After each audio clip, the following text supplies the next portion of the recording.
What up, YouTube world? So this is what we looking at. So I went out, I've been doing a lot of research, and I went out and I bought my daughter the Tforce Chinese ATV.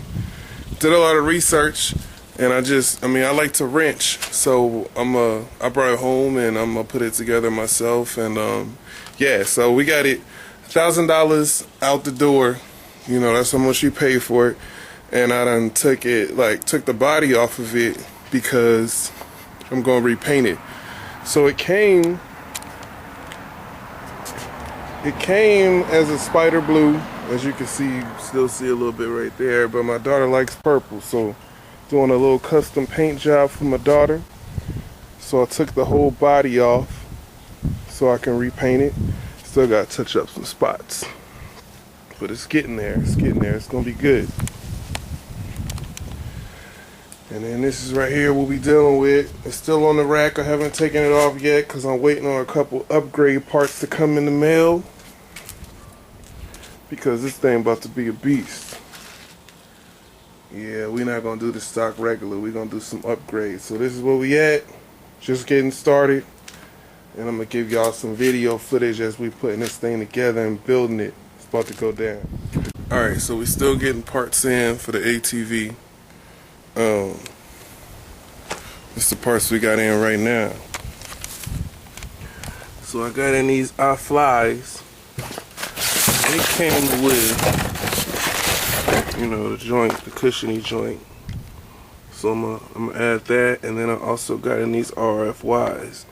And since I told you I painted the ATV purple, because it's my baby's favorite color, found these RFY shocks in purple and black from Walmart, so I'm gonna replace it. The only problem I'm finding out that I have is dumb, is they only send you 2 shims when they have 4 spots that you need, but they only send you 2. So I went to Home Depot and I bought these.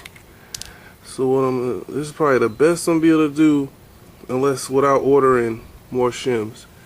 And I'm gonna put that in there, put the bolt in there, and that's gonna release that little bit of play.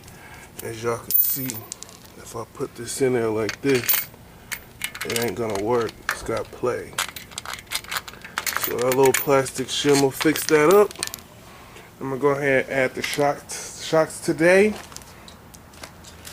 And I might add the handlebars today. Stay tuned. Still working on it. Still waiting on parts to come in, but we working. We getting it. We getting it. Alright, I got them on. Installed. Couple things that people didn't, I watched a lot of reviews online. Couple things people didn't talk about. Like I said, for one, you only get 2 of those bushings. So I made a way to figure out how to do the top ones, and the bottom ones came with the joint. Also, you gotta back this out because the thing don't fit, so I had to back that out to make this thing fit. But other than that, a little bit of customization and they're in. So there they go. Alright, we got the body back on. Body back on. Shocks is right, looking right. Next thing we about to tackle is these handlebars. So like I said, I bought the flies. We're gonna put that on there. It's gonna look real good. The silver on black on purple. It's gonna look real good. So we coming along.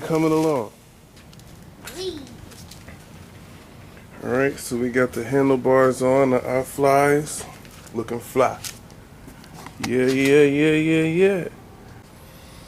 Alright, so what's gonna happen is the parts didn't all come in that I need, because I hate shipping. I just hate it. So what we're gonna do today, we're gonna build it, and then we're gonna keep on upgrading, and I'm gonna let y'all know all the upgrades I add to it. But let's just keep building. Let's make it happen.